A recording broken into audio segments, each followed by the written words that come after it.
अब यूक्रेन अमेरिकी हथियारों से रूस की धरती पर हमला कर सकेगा।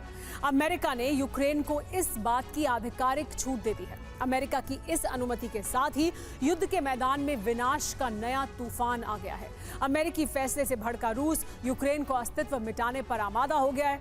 तो अमेरिकी निर्णय से खुश यूक्रेन ने रूस की धरती पर विध्वंसक पलटवार करना शुरू कर दिया है।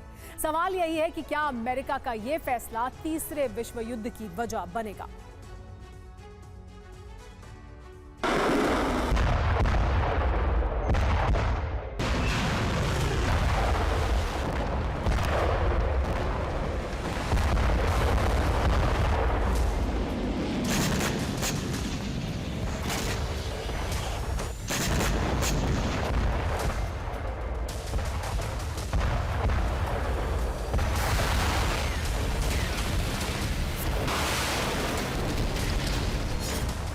रूस यूक्रेन युद्ध तीसरे विश्व युद्ध में बदलने जा रहा है।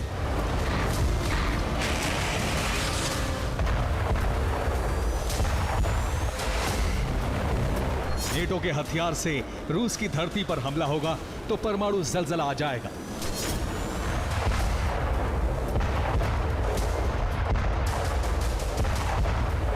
ना तो नेटो मान रहा है ना ही रूस, इसलिए एटमी विनाश निकट आ गया है।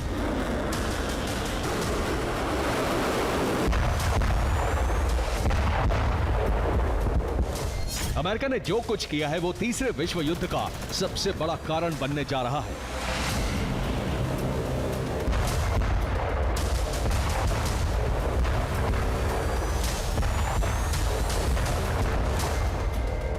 अमेरिका ने यूक्रेन को अमेरिकी हथियारों से रूसी धरती को दहलाने की इजाजत दे दी है। इतना ही नहीं, अमेरिका ने यूक्रेन को पश्चिमी देशों के हथियारों से मॉस्को में भी धमाका करने की छूट दे दी है। Hello everyone, a quick update from Kharkiv for you.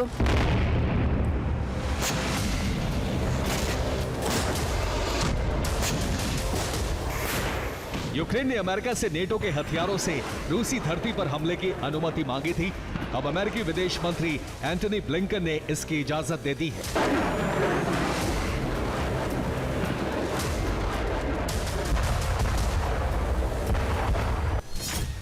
इसके तहत अब यूक्रेन अमेरिकी हथियारों से रूस पर हमले कर सकेगा। एंटनी ब्लिंकन ने यूक्रेन को अमेरिकी हथियारों से रूसी धरती को दहलाने की अनुमति दी तो उनके समर्थन में अमेरिकी प्रतिनिधि सभा के स्पीकर माइक जॉनसन भी खड़े हो गए। माइक जॉनसन ने कैमरे के सामने आकर कहा कि इसकी बहुत सख्त जरूरत थी। I think we need to allow Ukraine to prosecute the war and the way they see fit. They need to be able to fight back.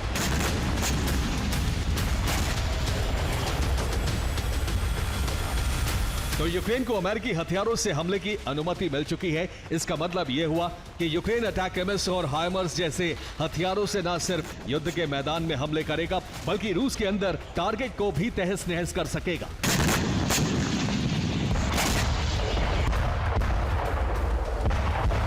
Denmark अगले महीने यूक्रेन को F-16 देने जा रहा है। इसके बाद फिनलैंड भी यूक्रेन को F-16 देगा।